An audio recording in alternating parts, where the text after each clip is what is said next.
दोस्तों, अभी आप जिन तीन बुढ़े को इस मुच्छर दादा को ताड़ते हुए देख रहे हो, इन तीनों का दिल समंदर की तरह बड़ा है। अब मैं इन तीनों को इसलिए दरिया दिल इंसान नहीं कह रहा हूँ कि ये लोग मर्दों को ताड़ रहे हैं, बल्कि इसलिए कह रहा हूँ क्योंकि इन दोनों ने तीन ब्रिटिश सोल्जर्स को जर्मनियों के हाथ से बचाने के लिए क्या दुख नहीं सहा। एक ने तो पूरी रात अपने दुश्मन के साथ ही सो लिया। तो दोस्तों, इस मूवी को देखने के बाद मैं दावे के साथ कह सकता हूँ कि ये मूवी आपके मुंह से हंसी जरूर निकाल कर छोड़ेगा। तो कहानी की शुरुआत में हम तीन दिमाग से अपाहिज इंग्लिश सिपाहियों को देखते हैं जो सेकेंड वर्ल्ड वॉर के वक्त फाइटर जेट से अपने देश इंग्लैंड जा रहे थे। उनमें से एक मुच्छर सिपाही रेजिनॉल्ड पीटर नाम के और एक सिपाही से पूछता है, साथी हम लोग अब कहाँ पर है, मैप देखकर बताओ। जो सुनकर पीटर फटा हुआ मैप खोलता है और रेजिनॉल्ड से कहता है, सर हम लोग यहाँ पर हैं। अब क्योंकि वो मैप फटा हुआ था इसीलिए रेजिनॉल्ड का दिमाग सटक जाता है और गलती से वो लोग इंग्लैंड के जगह पर पेरिस आ पहुँचते हैं। उस वक्त पेरिस में जर्मन सिपाहियों का राज चल रहा था। वो लोग जब अपने देश में एक अनजान फाइटर जेट को आते हुए देखते हैं तभी वो लोग उसके ऊपर मिसाइल लॉन्चर से हमला करते हैं, जिस वजह से वो तीनों दिमाग से अपाहिज इंग्लिश सोल्जर्स अपने अपने पैराशूट लेकर फाइटर जेट से कूद जाते हैं। हवा में वो लोग फैसला करते हैं कि वो लोग जहां पर भी उतरे लेकिन आगे जाकर वो लोग एक हमाम में इकट्ठा होंगे। खैर, इधर रेजिनॉल्ड पैराशूट में लटक लटक कर पेरिस के एक जू में जाकर गिरता है। जू के कीपर जब उसे पानी में गोते लगाते हुए देखता है तभी वो उसे पानी से निकलने में मदद करता है। बातों बातों में वो रेजिनॉल्ड की सच्चाई जानकर उसकी मदद करने के लिए तैयार हो जाता है और उसे जर्मन सिपाहियों से बचकर भागने के लिए कपड़े भी देता है। अब उसके जू से निकलते वक्त जू के कीपर उसे उसके मूछें काटने के लिए कहता है ताकि जर्मन सिपाही उसे पहचान ना सके। दूसरी तरफ पीटर अगस्तिया नाम के एक पेंटर के पास आकर गिरता है जो कि दरअसल जर्मन सिपाहियों के थाने में पेंटिंग कर रहा था और नीचे जर्मन सिपाही भी गठबंधन कर रहे थे। अब उसके यहाँ पर आसमान से आ टपकने की वजह से अगस्तियान का पेट का पानी हिल जाता है और एक ड्यूलेक्स के पेंट का डिब्बा हुड़क हुड़क कर जर्मन सिपाहियों के मुंह पर आकर गिरता है। ये देखकर जर्मन सिपाहियों का कमांडर अगस्तियान के ऊपर गुस्सा होकर अपने साथियों से कहते हैं, मारो साले को। इसी बीच वो लोग वहाँ पर पीटर यानी उस इंग्लिश सिपाही को देख लेते हैं और उसके ऊपर अंधाधुन गोली चलाने लगते हैं। अगस्तिन यहाँ पर पीटर को बचाकर किसी तरीके से वहाँ से भाग निकलता है। दूसरी तरफ उनका तीसरा साथी एलन पेरिस के एक मशहूर ओपेरा हाउस के ऊपर आ गिरता है। उसी बिल्डिंग के नीचे हम एक मशहूर सिंगर लाफो को देखते हैं जो अपने हाथों को लहरा लहरा कर अपने शिष्यों को रिहर्सल करवा रहे थे। उसे अपना काम बहुत पसंद था और कोई भी अगर उसके काम में टांग अड़ाता था या फिर उसे डिस्टर्ब करता था तब वो उसके मुंह पर गालियां फेंक कर मारता था। वहाँ पर वो इतना एक्साइटेड था जैसे कि उसने रेडबुल और माउंटेन ड्यू दोनों ही एक साथ पी लिया हो। उसे इस बात का पता नहीं था कि उसी बिल्डिंग के अंदर कुछ ऐसे लोग भी थे जो लोग उस बिल्डिंग को उड़ाने के लिए तैयारी कर रहे थे। इसी बीच वहाँ पर कुछ जर्मन सिपाही आ पहुँचते हैं और उन सिपाहियों का कमांडर आगबाग लेफो से कहते हैं कि उन्हें शक है कि इस बिल्डिंग के अंदर इंग्लिश सिपाही छिपे हुए हैं, इसीलिए वो लोग इस बिल्डिंग को चेक करने के लिए आए हैं। अब अपने रिहर्सल में डिस्टर्ब होने की वजह से लेफो उन जर्मन सिपाहियों के ऊपर गुस्सा होकर वहाँ से निकल जाता है। वो दरअसल गंजा था और उसे अपने नकली बालों के साथ बहुत लगाव था, इसीलिए जब भी वो अपने बालों पर टॉर्चर करता था तभी तकलीफ उसके गंजे सर पर होती थी। आगे जब वो टॉवल से अपना मुंह साफ कर रहा था तभी वो देखता है कि वो टॉवल द्रौपदी की साड़ी की तरह लंबा होता ही जा रहा था। खींचते खींचते वो सोचता है कि अरे बाबा, ये किस जानवर की चमड़ी है। वो दरअसल कोई जानवर की चमड़ी नहीं बल्कि उस इंग्लिश सिपाही एलन का पैराशूट था और एलन भी उसी घर में छिपा हुआ था। इधर अगस्तिन पीटर को लेकर जूलियट नाम की एक लड़की के घर के अंदर घुस जाता है और जूलियट को पीटर को जर्मन सिपाहियों से बचाने के लिए कहता है। थोड़ी देर में जर्मन सिपाही भी मुंह उठाकर जूलियट के घर में इंग्लिश सिपाही को ढूंढते हुए आ पहुंचते हैं। जूलियट और अगस्तिन यहाँ पर जर्मन सिपाहियों को पति पत्नी होने का ढोंग दिखाता है और पीटर को वो दोनों लिफ्ट के ऊपर छिपा देते हैं। जर्मन सिपाहियों को पीटर जब उस घर में कहीं पर भी नहीं मिलता तभी वो लोग वहाँ से जाने लगते हैं। अब उनके वहाँ से जाते ही वो दोनों पीटर को लिफ्ट से उठाने के लिए जाते हैं, लेकिन तब तक लिफ्ट चालू हो गया था और वो नीचे की तरफ जा रहा था, इसीलिए अगस्तिन बाहर जाकर लिफ्ट को बंद करता है, पर हवा चलने की वजह से दरवाजा भी बंद हो जाता है और वो घर के अंदर नहीं आ पाता। थोड़ी देर में जूलियट दरवाजा खोलकर उसे घर के अंदर लेती है और वो दोनों पीटर को लिफ्ट के ऊपर उठा लेते हैं। आगे अगस्तियन जब अपनी बीवी को कॉल करता है तभी उसे पता चलता है कि उसके घर को जर्मन सिपाहियों ने घेर लिया है, इसीलिए अब वो अपने घर नहीं जा सकता। तभी पीटर अगस्तियन से कहता है, आपका बहुत बहुत शुक्रिया मेरी मदद करने के लिए, लेकिन अब मुझे जाना होगा। मेरे बाकी सारे साथी हमाम में मेरा इंतजार कर रहे होंगे। अब क्योंकि जर्मन सिपाही उसे ढूंढ रहे थे इसीलिए उसका हमाम जाना सेफ नहीं था, जिस वजह से अगस्तिन उसके जगह पर उसके साथियों से मिलने के लिए हमाम जाने का फैसला करता है। पीटर उसे बताता है कि जिस आदमी के साथ उसे मिलना है उसकी बड़ी बड़ी मूछें होंगी और वो दिन भर मूछों में ताव देता रहता है और उसके सामने तुम्हें गाना गाना पड़ेगा। जिसके बाद वो उसे गाने की लाइंस बताता है और कहता है, T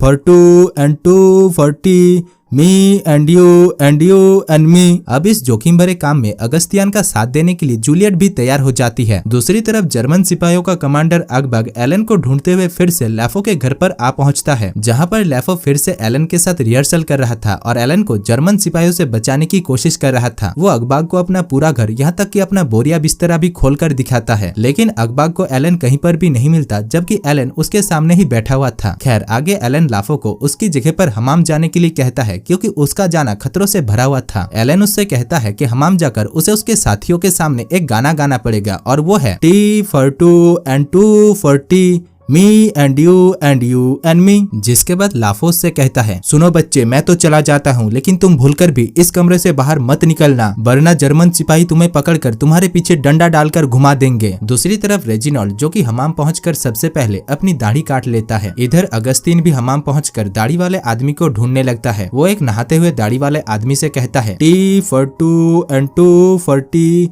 me and you and me. जो सुनकर वो मुच्छर दादा उसको गे समझकर उसे कुत्ते की तरह घूरने लगता है। अब अगस्तीन के वहां से जाते ही इस बार वो मुच्छर दादा के पास लाफो आ पहुंचता है और वो उसके सामने फिर से वही गाना गाने लगता है, tea for two and two for tea, me and you and me. अब उसको ये गाना गाते हुए इधर से अगस्ताइन और उधर से रेजिनॉल्ड सुन लेता है। आगे वो तीनों एक साथ मिल जाते हैं, जहाँ पर रेजिनॉल्ड उन तीनों से कहता है कि वही रेजिनॉल्ड है और उसने अपनी मूछें कटवा लिया है। दूसरी तरफ अगबाग को लैफो के घर से एलन का सामान मिल जाता है, जिसको देखकर वो समझ जाता है कि लैफो ने ही उस इंग्लिश सिपाही को अपने घर पर छिपा कर रखा था। एलन तो वहाँ से भाग चुका था, इसलिए अगबाग खुद ही एलन की जगह पर छुप जाता है। इधर हमाम में मीटिंग खत्म करके अगस्तियन और रेजिनॉल्ड जर्मन सिपाहियों के कपड़े चुराने के लिए जाता है और उधर लाफो साइकिल रिक्शे में बैठकर अपने घर पहुंचता है। वहां पर अलमारी को खोलते ही उसे एलन की जगह पर अगबाग मिलता है, जो उसकी सारी सच्चाई जान चुका था, इसीलिए वो उसे बंदी बना लेता है। दूसरी तरफ पीटर को जूलियट अपने साथ अपने बाप के पास लेकर आई थी। थोड़ी देर में वहाँ पर अगस्तीन और रेजिनॉल्ड भी पुलिस के कपड़े पहनकर आ पहुँचते हैं। अब उन दोनों इंग्लिश सिपाहियों को देखकर जूलियट के पिता भी उनकी मदद करने के लिए तैयार हो जाती है और वो सभी मिलकर एक प्लान बनाते हैं, जिसके मुताबिक वो लोग इंग्लिश सिपाहियों को फ्रांस के बॉर्डर को पार करने में मदद करेंगे। खैर आगे अगस्तीन रेजिनॉल्ड को लेकर एलन को लेने के लिए ओपेरा हाउस जाता है, जहाँ पर एक फंक्शन चल रहा था। वो लोग वहाँ पर जर्मन सिपाहियों के कपड़े पहने हुए थे, इसीलिए वहाँ पर मौजूद असली जर्मन सिपाही उन्हें भी उनका ही साथी समझ रहे थे। इधर लाफो को अगबाग ने बंदी बना लिया था और उसकी हिरासत में रहकर ही अगबाग को फंक्शन में परफॉर्म करना पड़ रहा था। उस फंक्शन में कुछ क्रांतिकारी भी आए हुए थे, जिन्होंने जर्मन सिपाही को मारने के लिए ओपेरा हाउस में बम फिट करके रखा था और उन्हीं क्रांतिकारियों के साथ एलन भी लड़कियों की कपड़े पहनकर शामिल था। खैर फंक्शन के बीच में ही वो क्रांतिकारी बम को विस्फोट कर देते हैं, लेकिन वो बम फुस्की बम की तरह ही ज्यादा असर नहीं दिखाता और वहाँ पर एक सिपाही को छोड़कर किसी को कुछ भी नहीं होता। लेकिन बम फटने की वजह से वहाँ पर भगदड़ मच चुकी थी और इसी मौके का फायदा उठाकर लेफो वहाँ से रफू चक्कर हो जाता है। आगे उसे अगस्तीन और रेजिनॉल्ड देख लेते हैं और उसे बंदी बनाने के बहाने अपने साथ लेकर जाते हैं। खैर अब वो दोनों अपने तीसरे साथी एलन को भी ढूंढ लेते हैं और उन दोनों क्रांतिकारियों की मदद से वो लोग एक अंडरग्राउंड टनल से होकर भागने लगते हैं। अगली सुबह वो लोग वहाँ से निकलने के लिए स्टेशन पहुँच जाते हैं, जहाँ पर पीटर और जूलियट तो ट्रेन पर चढ़ जाते हैं, लेकिन वो लोग ट्रेन पर पहुँचते पहुँचते ट्रेन ही निकल जाता है। तभी वहाँ पर जर्मन सिपाही आ पहुँचते हैं और सभी के टिकट्स को चेक करने लगते हैं। अब क्योंकि उनके पास टिकट्स नहीं थे, इसलिए उनकी फटकर हाथ में आ जाता है और वो लोग कंधे में सामान लेकर कुली बनने का नाटक करते हैं, जिससे जर्मन सिपाहियों को उनके ऊपर थोड़ा भी शक नहीं होता। आगे वो चारों पोस्टमास्टर की गाड़ी में बैठकर वहाँ से निकलने लगते हैं, लेकिन आधे रास्ते में पहुंचकर कमबख्त उनकी गाड़ी ही खराब हो जाती है, इसीलिए वो चारों पैदल ही आगे बढ़ने लगते हैं। लाफो के एक पैर में लकवा लग गया था, इसीलिए वो एक जगह पर जाकर बैठ जाता है। वो वहाँ से देखता है कि वो दोनों अंग्रेज सिपाही उसके लिए नहीं रुकते। ये देखकर लेफो को उन दोनों के ऊपर बहुत गुस्सा आता है और वो उन्हें उल्टा सीधा कहने लगता है। दरअसल वो दोनों सिपाही वहाँ पर मौजूद एक चर्च से गाड़ी चुराने के लिए जा रहे थे। चर्च के बाहर एक ट्रक को देखकर वो दोनों उस ट्रक को लेकर लेफो और अगस्तियन के पास आने लगते हैं। वो दोनों इस बात से अनजान थे कि उस ट्रक के अंदर मैरी नाम की एक नन भी मौजूद थी, जो अचानक उन दोनों के ऊपर उछल पड़ती है। पर जब उसे उनकी मजबूरी के बारे में पता चलता है, तभी वो भी उनकी मदद करने के लिए तैयार हो जाती है। आगे वो दोनों लेफो और अगस्तियन को भी ट्रक में उठा लेते हैं। दूसरी तरफ पीटर जूलियट के साथ जिस ट्रेन में सफर कर रहा था, उस ट्रेन में बहुत सारे जर्मन सिपाही भी थे, जिन्हें पीटर के ऊपर शक हो जाता है और वो लोग उसे पास के पुलिस चौकी में लेकर जाते हैं। इधर ट्रक में जब रेजिनॉल्ड अपने साथियों के साथ जा रहा था, तभी रास्ते में जर्मन सिपाही उनके पीछे पड़ जाते हैं। वो लोग उन्हें कद्दू खिलाकर भागने की कोशिश करते हैं। इसी बीच जब वो लोग जर्मन सिपाहियों की तरफ कद्दू फेंक रहे थे, तभी अगस्तियन गलती से लेफो की खोपड़ी